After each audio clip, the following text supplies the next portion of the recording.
Theme music, please.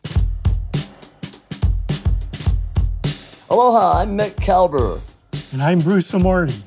And together, we're on Hawaiian Time.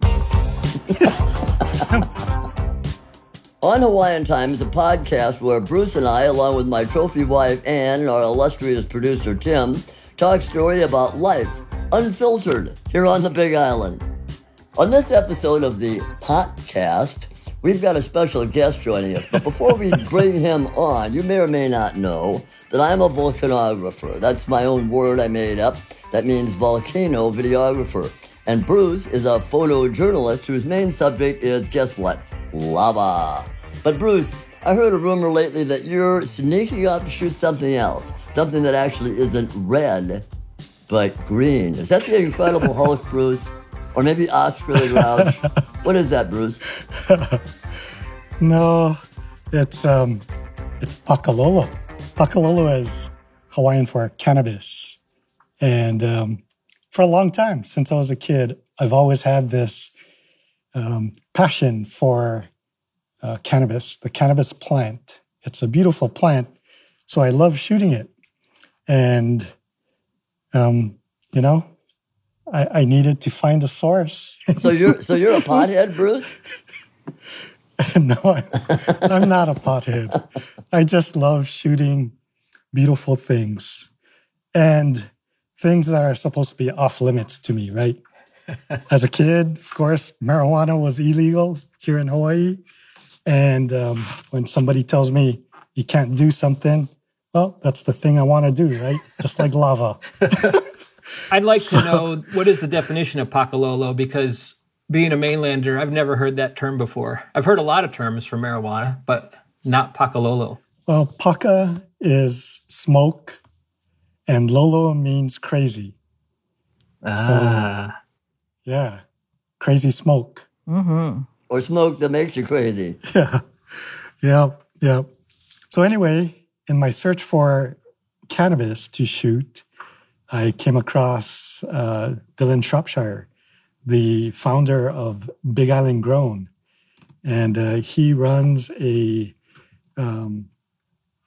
medical cannabis growing facility and a chain of dispensaries across the Big Island. And he's got some incredible specimens growing in his facility out in Pipikale. And anyway, Dylan's here joining us on the podcast. Hey, Dylan, thanks for joining us. How's it, Bruce? It's great to see Dylan. Dylan and his family originally lived next door to us in Hilo, so we were familiar with his family's background of moving here and their Aloha Green, the company that I think his father started. So, Dylan, can you tell us a little bit about your backstory, how things got started for you, and then obviously how you got together with Bruce? So my background is I'm a fifth-generation farmer, and my family had an agricultural business in Alaska where we did interior-scaping and interior plants. So we did foliage that you would see in a mall or an office building, and we do different type of landscaping, but they call it interior-scaping because you're basically landscaping inside of a building. And my dad consistently noticed that the plants that he would go into these buildings, and he noticed that the plants that would survive the longest were all coming from Hawaii, and specifically the Big Island and the east side of the Big Island. And he also started to realize that he was being put on a wait list because the demand for the plants kept exceeding. So he decided to take a shot at potentially growing some over here, and we bought a farm in the late 90s and started growing our own tropical foliage to send back to Alaska. And my dad's business in Alaska was called The Green Connection, which would have been a great dispensary name. But we started growing plants here in the late 90s, and eventually we decided to make the move. We were tired of the cold weather, and so I've been around plants all my life. But now I'm around a much different type of plant than an office plant. And the story on how that happened is really just growing up here on the Big Island, going to high school and just being around it, seeing we're an island of amazing cannabis home growers. And so it's a part of our culture. So Dylan, how did you come about creating Big Island Grown? I was patiently watching what was happening on the mainland, specifically Colorado at that point, and noticing that the laws were starting to lift. And so as Hawaii was, looking to evolve their medical cannabis program, which was one of the first medical cannabis programs in the country, actually, they started looking at a dispensary law, and that came into play in 2015. And I decided to take a shot at it. There was some pretty strict requirements, pretty difficult qualifications to apply, such as having 1.2 million in cash in an escrow account or in a bank account, liquid, and also showing financial strength that could prove that you could basically start up this license. In Hawaii, the license structure is a little different than in Oregon and in California and these other states, because we are 100% vertical. And so when they came out with this license structure, they have these very strict requirements because there's only going to be 8 licenses awarded, 2 on the Big Island and 2 to 3 on other islands, and Kauai has 1. So vertical means you would have to grow the product and then market the product? Yeah, so vertical license structure means, and it's closed vertical, which essentially means that we have to grow, manufacture, and dispense 100% to our patients. We cannot buy from another grower, and we cannot sell to another dispensary, and we cannot transfer to other dispensary licenses. So it is closed vertical, and we like to say farm to patient. So we provide the entire experience all the way through, which has its pros and cons. Pros being quality control and getting consistent medicine that a patient can count on every time they come to our store. There's not, we're not required to, we're not buying from another source. So we have complete quality control over that product. It was really interesting to watch the unfolding of how these licenses were going to be handed out. And it's interesting, the vertical approach. So how does one get in touch if someone feels they needed to go with medical marijuana? What is the process that one would have to do? To become a patient? Yes. There's certifying physicians that have gotten their credentials or qualifications to allow for certification of recommendation of medical cannabis from the Department of Health. And we have a link on our website, as well as you can Google different certifying physicians around the island. There's certified physicians on every single island. You go in for an exam. There's a set of pre-qualifying conditions. You have to meet one of those qualifying conditions, and then you're given a recommendation for a cannabis card. That goes to the Department of Health, and then they give you your card in the mail, or actually these days, digitally. So when you go in to pick up your prescription, are you given, joints? Are you given a packet of X amount weight-wise? Do you have to proportion it's an interesting prescription to have. So it's less like a prescription and more like a recommendation. So in medical terms, you would get a prescription from a doctor. It'd be very set in stone, and then you'd go pick that up. Exactly what it is. The pharmacist would basically prepare that medication for you, and there's really no varying from that. With cannabis, the certifying physicians are giving a recommendation for medical cannabis use. So when you come to our dispensary, there's no, preset type of medicine that you're going to be getting, and every patient is unique in what different medical issues they're dealing with. And so we have extensive training with our patient attendants to really ask the right questions of patients so that we can basically get them the right medication and get them the best results.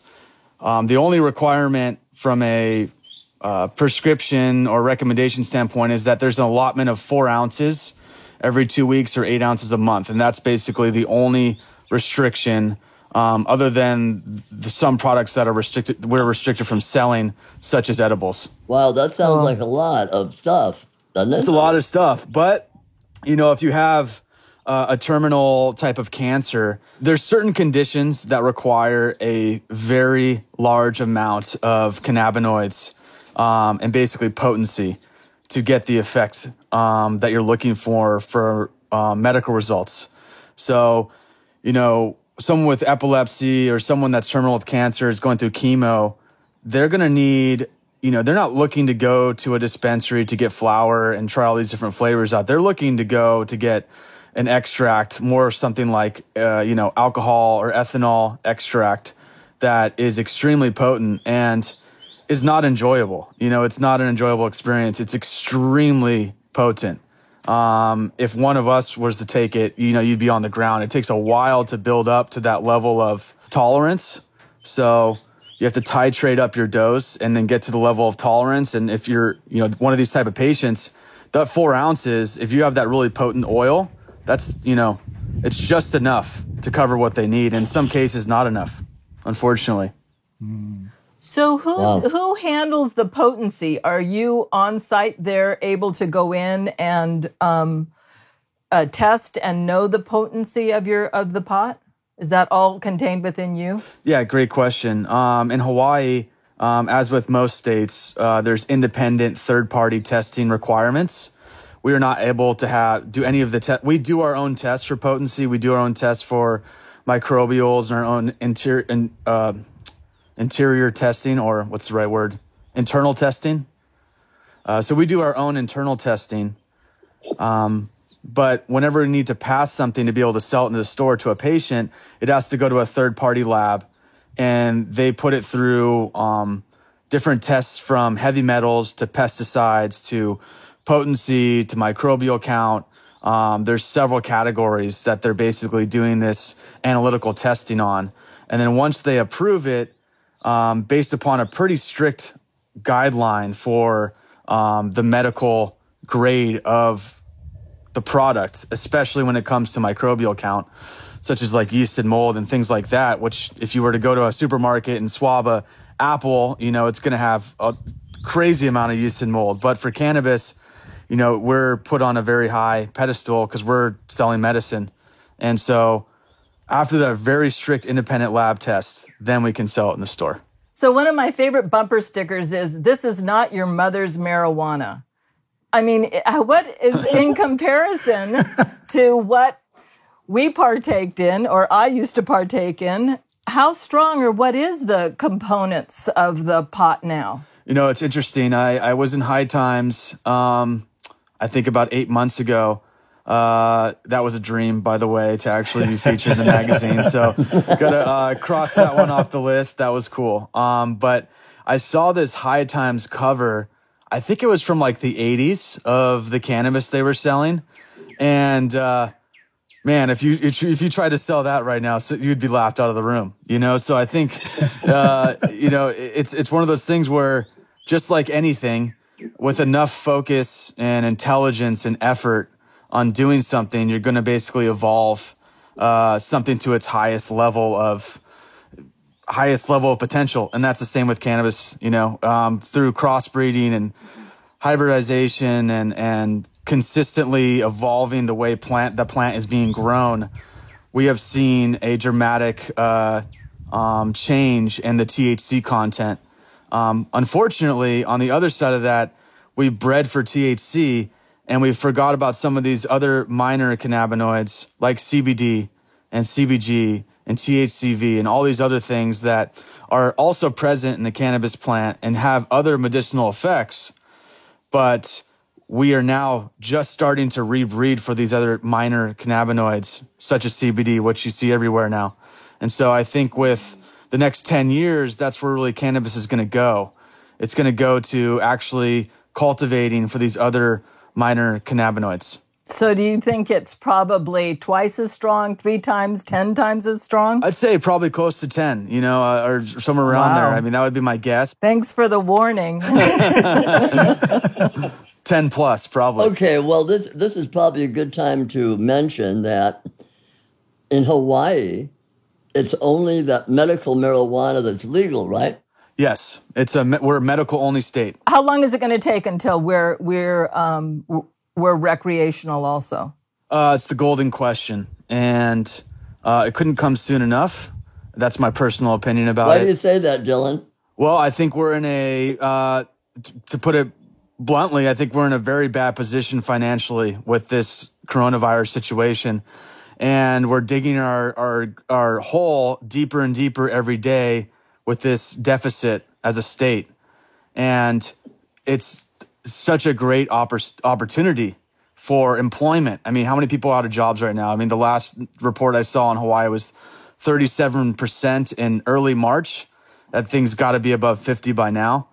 So it's a way for, employment opportunity, tax revenue, and that tax revenue can go to things like they're doing in Colorado, supporting the public healthcare system, supporting anti-drug reform, or supporting things that are focused on addiction and addiction therapy and things like that. And so there's a lot of good things that tax money could go towards. And right now, we're not collecting it. And, we're the last state on the western side of the United States. We're the last one to go recreational at this point. And it's kind of a crazy thought that we'd be last, considering that we were one of the first in the medical. I mean, we passed the first medical law in the late 90s, and we've had a medical program here, a thriving home grower community here on the Big Island for a very long time.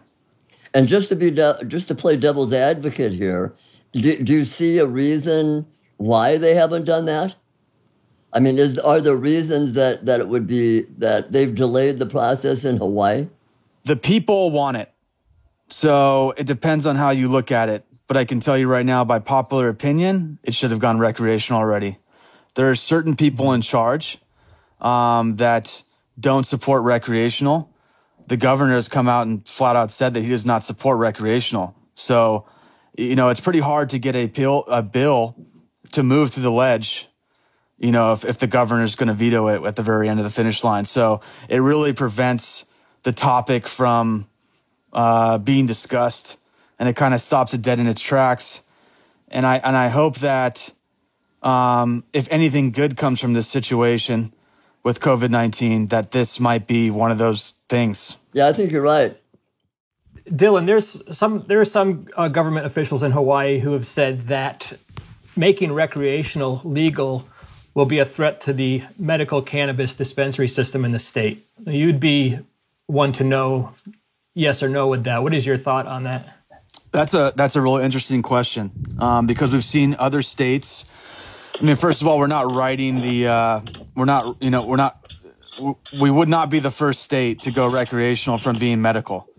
So you can look at what other states have done and see what's worked and what hasn't worked before you make any kind of decision on how you're going to write this recreational law.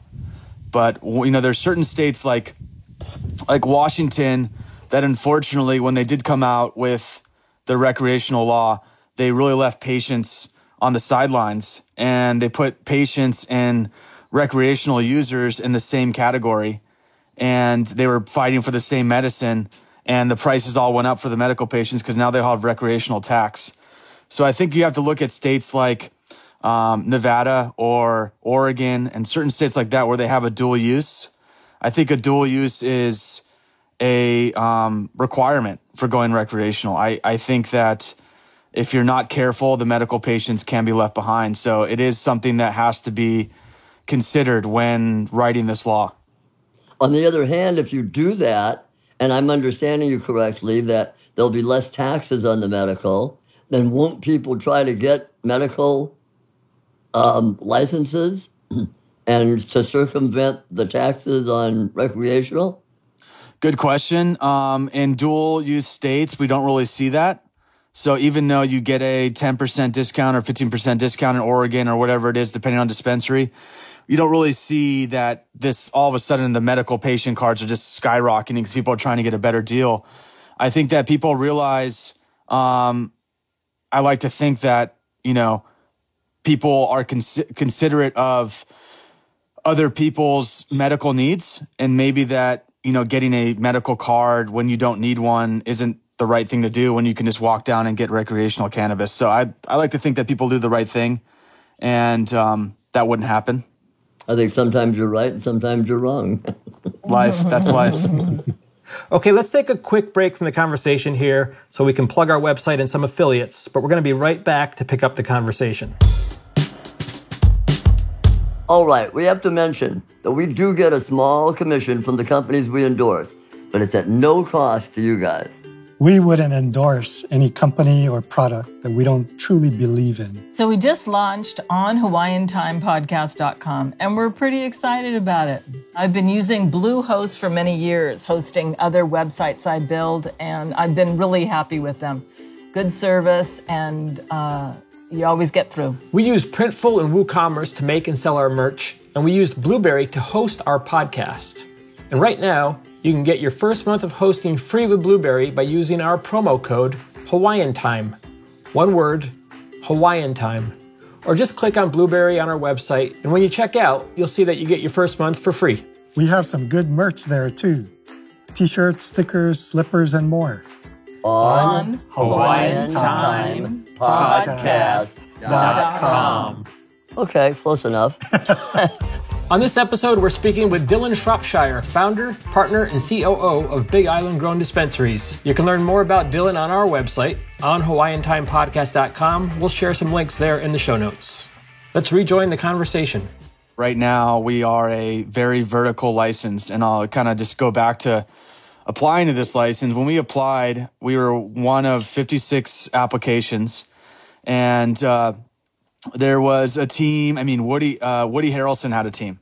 There was some really big players, well-known names, that unfortunately didn't win a license, and it was a very competitive license to win. And I think that the state did a good job of really picking local teams. I think it's one thing that really stood out. And so I'm happy about that. But one of the things that unfortunately happened with the license program, there's goods and bads, right? And the bad is that there are home growers that are not able to sell what they've been working on, what their generations of growing cannabis in Puna or in different parts of the Big Island, and they're not able to actually showcase these. We're not able to showcase these growers and get their medicine to patients on the Big Island with the current dispensary system, other than a caregiver type situation.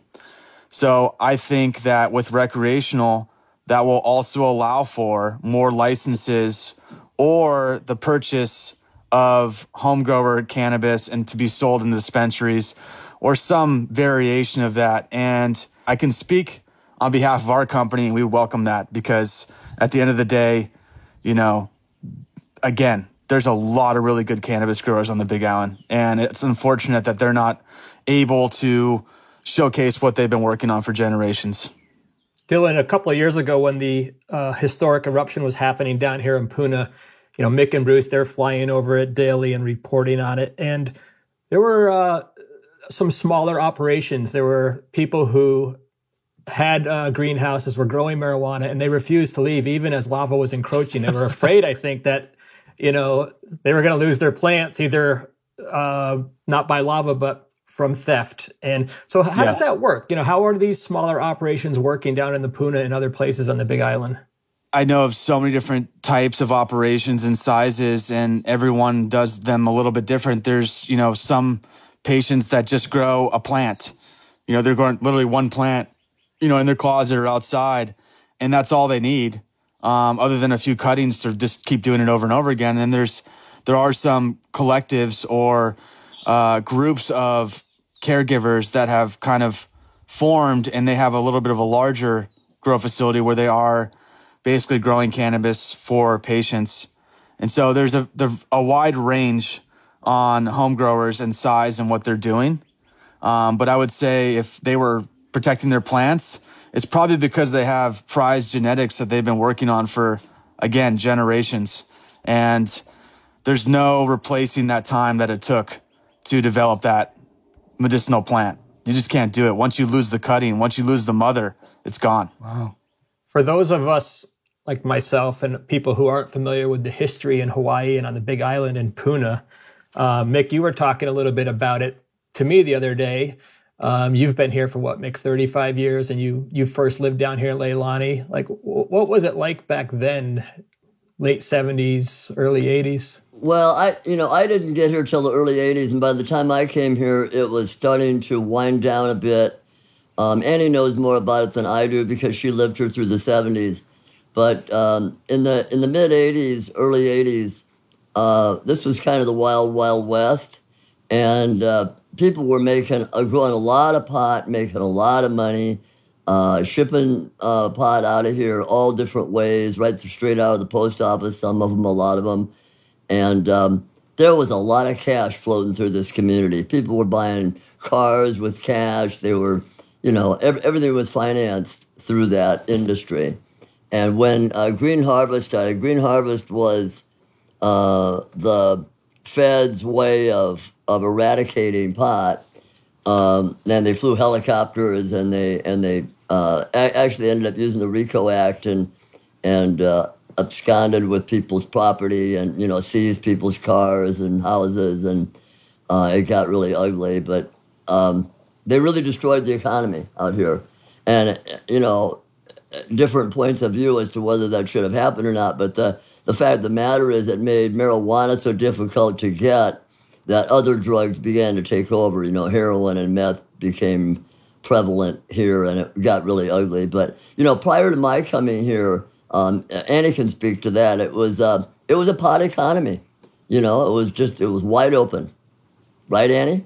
Yeah, I started off going to the University of Hawaii at Hilo here, and everyone seemed to be in the Department of Agriculture, and it was big. I mean, it was like, so what are you going to, we're going to grow anthuriums, but yet I know of some major businesses in Hilo, and that was their start. They came in and started with pot growing, and it went out through the community. There were trimmers. There were, a lot of people employed by it, and there was a lot of cash. At one point, I had a gallery in downtown Hilo, and it was not unusual for people to come in and peel off thousands of dollars to buy artwork and things like that. So it was a big part of the community. And Green Harvest, definitely impacted. There were impacts of, off-island groups that would come in to try and infiltrate different patches and stuff of people growing. It was a little bit of the wild, wild west. At the time, I was living out in Mountain View and Fern Acres. But, it was sad to see other drugs take over when pot was pushed down. There were heroin issues and uses of... When I worked for the Downtown Improvement, the Main Street program, and Pahoa started their Main Street program, their number one issue was getting needles off the streets that were basically trash on their streets, needles on their streets. So, I would have much rather have seen what I remember to be the streets of Pahoa, where everyone was growing upstairs in these old buildings, and you'd walk through town and just get high off of the fumes. But it was, and we were known, Puna and the Big Island were known for some good stash. Doesn't sound as good a stash as what Dylan's got going, but it took care of us. I have to say that the whole scene has changed. The way the pot thing has morphed and grown into something completely different. I'm a boomer. I come from the generation that, Woodstock and all that. And as we grew up, we saw pot as a fun thing to do and a positive thing to do, and we saw the benefits of it, I'm not going to argue the pros and cons, but, we kind of put it out into the community, into the world as being a cool thing and something neat. And we butted heads with a lot of people over the thing. And the whole thing became a fight over, who could be right and who could be wrong, whether we could get this, the community to accept it. And the way it's happened now with Dylan, with medical marijuana, my hats are off to you guys as to the way that you approach this and the way that it's happened. Now it's respectable. And it's really a cool thing that's happened. And it was something that our generation was never able to do. We didn't know how to do that. It didn't happen for us that way. But the way it's happening now is right on. It's spot on. You guys are doing a great job, and I'm really impressed with that. Thank you. Funny thing is, Hawaii was one of the first states to legalize medical marijuana, but there was never a legal source of medicine for patients. So seeds and product had to have come from some illegal source, which was kind of ironic. I've had a couple of friends who were terminally ill with cancer, and they weren't able to, legally get medicine. So yeah, that was kind of sad. So I'm glad that the state kind of have changed things and made it possible for you guys to exist. Absolutely. Now we just got to get it recreational. I think it said something when my 90-year-old mother said, when are they going to legalize marijuana? Definitely made me turn my head. But, that's the basic thing. When are they? Well, I think Dylan makes a good point with, the COVID-19 thing. And you see that, I gather from what you were saying, Dylan, you see that as a federal thing as well as a Hawaii thing, right? That would be good for the country as well. Yes, it would be. I mean, right now there's a lot of, overturning of convictions for possession, especially. And I think that's the first step, is to get all these people out of prison that were arrested for having a flower in their pocket. It's ludicrous considering what's happening across the country right now. Sure. I'm sure you're well aware of the story of Roger Christie and everything that went down there, and those guys getting thrown in jail for a long time. There have been some real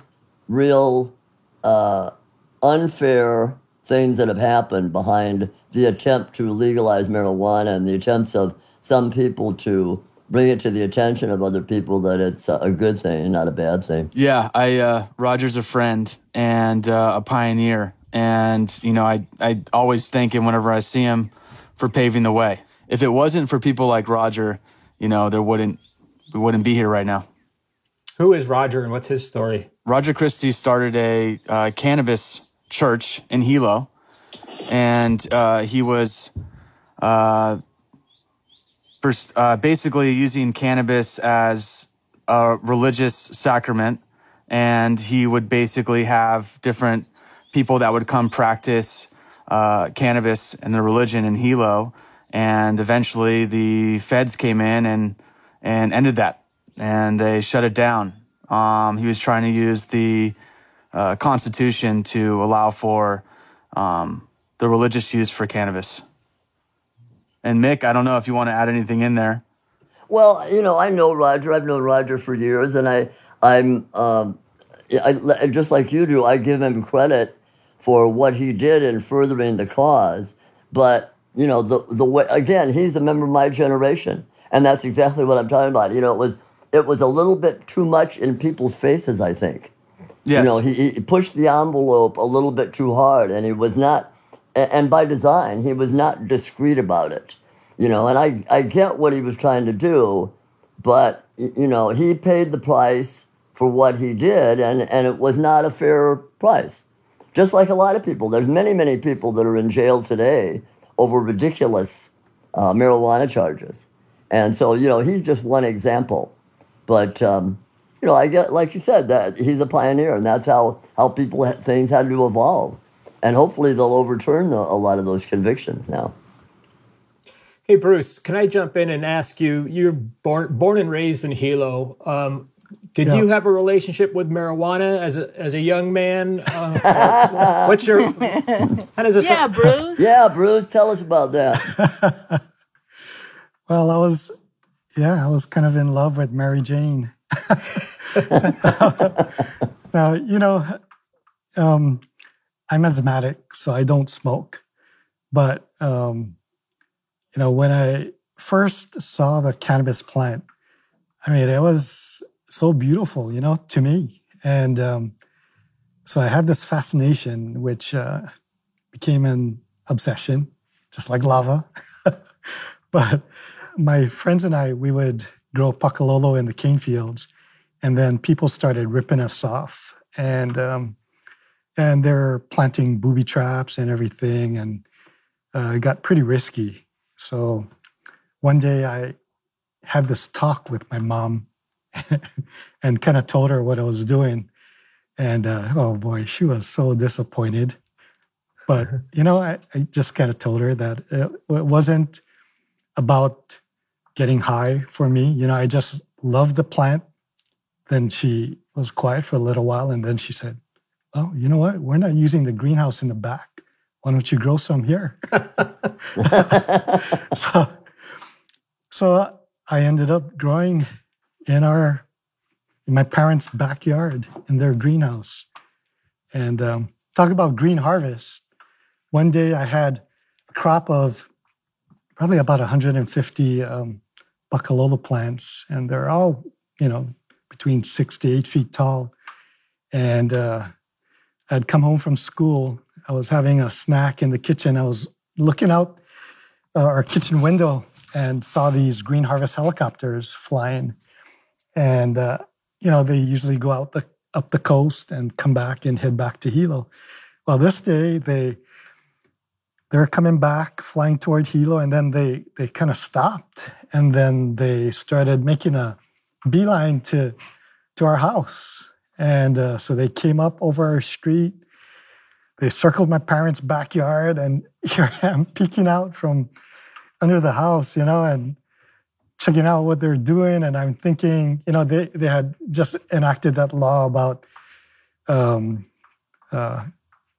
with the plants they confiscate, they can take possession of your property, personal property. So here I am thinking, man, they're going to throw me in jail, and they're going to take my mom and dad's house away. So I was so sad. So I ran out in the greenhouse, and I pulled every single plant out, threw it down the ravine in the back, and that was the last time I ever grew. But ever since, I've been wanting to shoot it, so with that's so sad, grow Bruce. operations. It is. That is so sad. So they never came after you, Bruce? They never showed up at your doorstep? No, I pulled out all the plants, and I actually sat on our front stairs waiting for the cops to show up, and they never came. So, yeah. Whoa. Oh, man. Yeah, that was kind of an experience. But yeah, so Dylan, I'm glad that I've got a place I can go to shoot, and to my heart's content, You can come anytime, Bruce. Anytime you want. Building's open. You've got the most amazing facility, and the plants that you guys grow are, shucks, so beautiful, man. I just love shooting them. I can spend hours there, just like I did last week. It's funny, I think for some people, there's still a stigma with pot, and when they think of a dispensary, they don't exactly know what to expect. But Bruce, you walked in, you said Big Island Grown Dispensary. What was your first impression, and what's kind of the culture there, the company culture? Yeah, I was so impressed with the facility. Everything is, for one thing, is very secure. Fences and cameras all over the place, and key cards to navigate through the facility. So there's always somebody watching you. There's a way to track you wherever you're at. But the growing of the cannabis has gone so far from what we did as kids, and everything is down to a science, and it's just so impressive. And hats off to you, Dylan. I mean, it's quite an operation. And I also got to mention that I've never been in a workplace where everybody was so happy.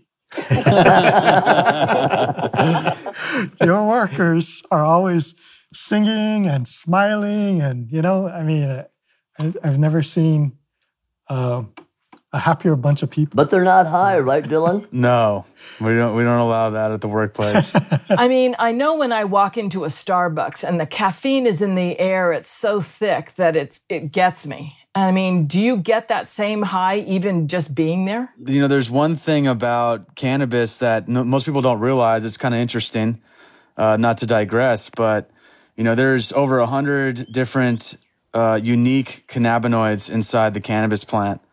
And obviously the most popular or well-known one is THC, and now CBD as well. But the precursor to THC is THCA, or THCA acid. And that's actually what's present in plants being grown until you decarboxylate the actual medicine. And decarboxylation is heating the plant material up to a certain level of temperature, and then that will convert the THC acid to THC and then get you high. So if you actually go and just start eating buds off of a plant or smelling it in the air, you're actually just going to be consuming THCA. You're going to be smelling the terpenes. So again, you can go eat as much raw weed as you want until you actually smoke it, or turn it into brownies. Because of course, we've all had brownies, I'm assuming. And what happens there is you're cooking the cannabis, so you're decarboxylating the THC acid to THC. I love that. So let's go get decomboxicated. I can't even say it. Decarboxylate. Decomboxylated, yeah. That's a Brownies. word you let Dylan say. That would be smoking it too, right? Yeah, so when you're smoking it, you're heating up with a lighter and it's decarboxylating in your bowl or your bong or whatever, or your joint, and it's converting it basically in real time as you're inhaling it. Another thing that's interesting is, there's these cannabinoids, there's 100 various ones. First of all, they're discovering new ones all the time. They just discovered 2 new ones. There's another type of THC that's actually 30 times more potent. So it's a minor cannabinoid that was just recently discovered. Same with a minor CBD cannabinoid that's 30 times more potent for CBD. And so that's, again, what I think we're going to see with the cannabis industry and this evolution through breeding is we're going to start seeing breeding of these minor cannabinoids. And it's just what this amazing plant, it has has terpenes, what you find in fruit. There's like limonene, which is present in most sativa strains. It gives you the up feel, right? The like daytime kind of energetic high, and it's present in lemons. It's limonene, it's the smell of lemons. So there's hundreds of terpenes that are present in the cannabis plant, and all of them have an entourage effect as they connect with each other. And so you have these cannabinoids and you have these terpenes and flavonoids, and there's a synergistic effect, or the entourage effect is what it's called. And these different smaller amounts produce different effects, which is why, cannabis tastes between strains. So, the taste varies so much and the effects vary so much, and also the medicinal effects. And that's why it's so important to start, really getting proper scientific research of cannabis, like they've been doing in Israel for a long time. One thing that we've really failed on in America is we're on the forefront of cannabis now. When you think about cannabis, you don't think about Amsterdam. When I was a kid, that's what we thought about, Amsterdam. And I don't know if you've been to Amsterdam. I have a few times. It's a great place. But if you go there now compared to Colorado, it's pretty eye-opening. We are now at the forefront of cannabis in the world. And we have an opportunity to be at the forefront of cannabis research. And the only reason we're not is because the federal system will not allow it. And that needs to change.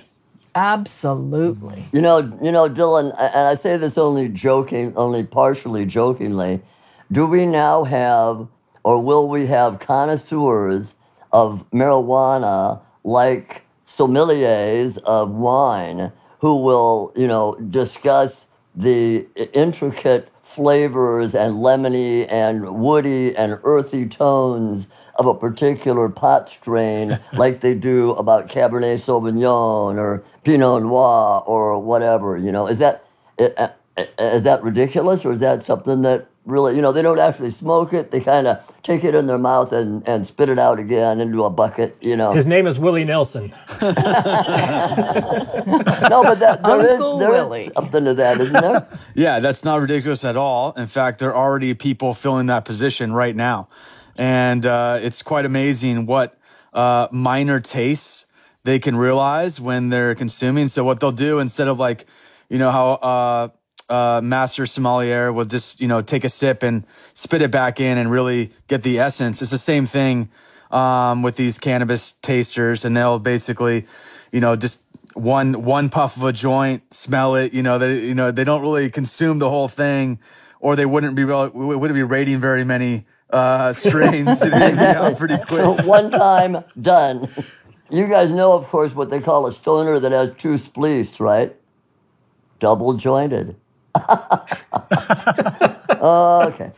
Right on point, Mick. On joint. Well, I'm just trying here. I'll be here all week. Hey, Dylan. So I hear that you can find components of the cannabis plant in other things that are non-cannabis. Is that true? That's totally true. And, I mentioned the terpenes earlier.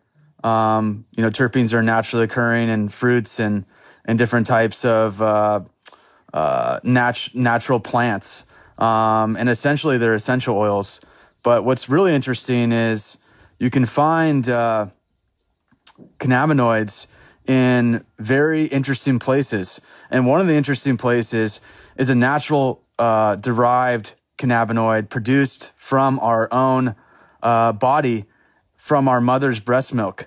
And it's really an interesting thing because when a mother is producing milk, there are endogenous cannabinoids present in the milk. And it's one of those things where you start to look a little deeper into the plant and you start to realize, we have this receptor system in our body, and they don't teach you this in medical school. They're now starting classes and education for students in the medical industry. But we have a system in our body, a receptor system called the endocannabinoid system, or ECS for short.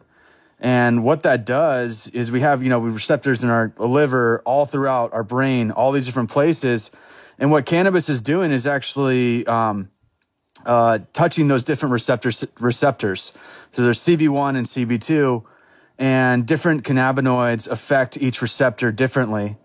And what's interesting is if you're not consuming cannabis, even at a raw level, not to get high, but just from a nutritional standpoint, if you're not consuming cannabis, you're really not fulfilling what your endocannabinoid system needs.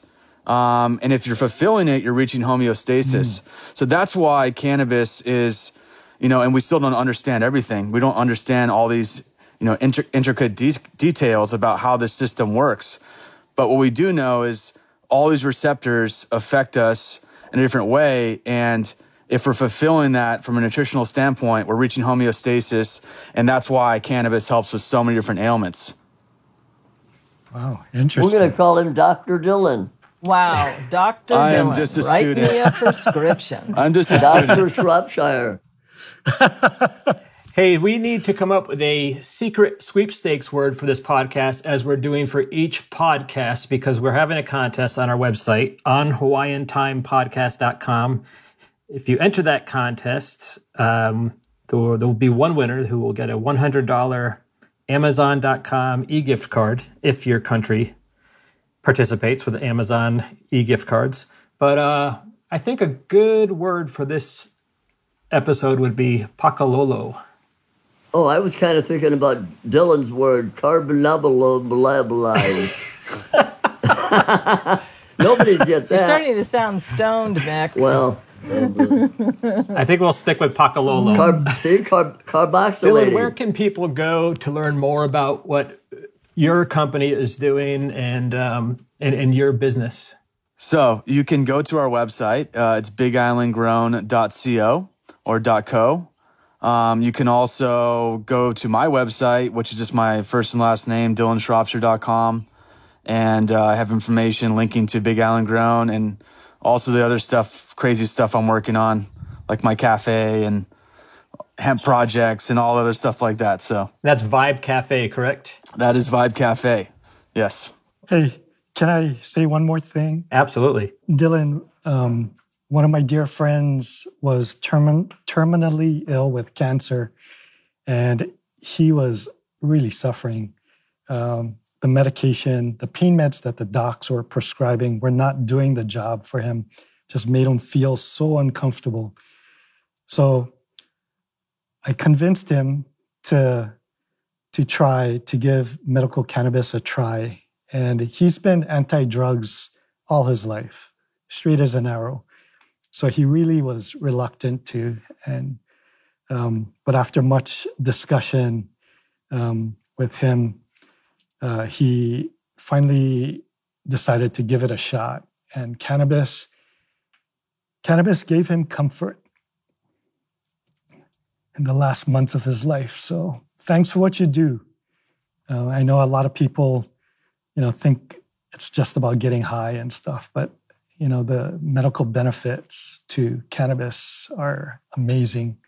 And so I really appreciate what you do. Absolutely. Stories like that, those are the reasons I work so hard, period. Thanks, Dylan. Thanks for joining us, Dylan. Thanks, you, Dylan. guys. Take care. Thanks, guys. Aloha. Okay, you guys, now I want to get stoned. Okay, guys, so that's going to do it for this podcast episode. But before we go, we need a favor from you.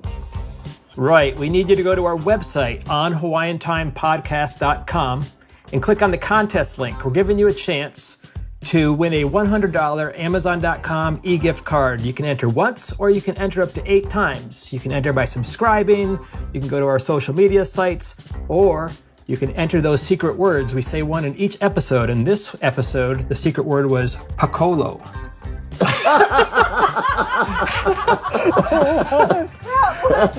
That was great. Have another. Somebody help me out here. Billy, he's stoned. I know he's stoned. Somebody help me out here. Stoned. No, he's stoned. What is the word? Pakalolo. How do you spell it? Pakalolo. All right, you got it from the people who know Pakalolo. Well, this is still kind of an experiment. We'll leave it up to you guys to decide if it becomes an ongoing series. But we can't do it without you, You guys got to spread the word. So visit our website where we have a lot of merchandise you can pick up. We've got mugs, t-shirts, slippers, and more. No joints, but you can get a lot of fun stuff there. On HawaiianTimePodcast.com. A big mahalo goes out to our logo designer, Joel Marcus of M Inc. and Jamie Colazzo of Silverline Sound, who mixes our podcast. Whatever podcast platform you're listening on, please subscribe if you haven't already. Give us a review and rate us. That will really help us get noticed, and you can single-handedly help us out. I'm Mick Kalber. I'm Bruce Amori. I'm Ann Kalber. And I'm Tim Coakley. And you've been on Hawaiian Time. Time. Aloha. Aloha. Aloha. Aloha, everybody.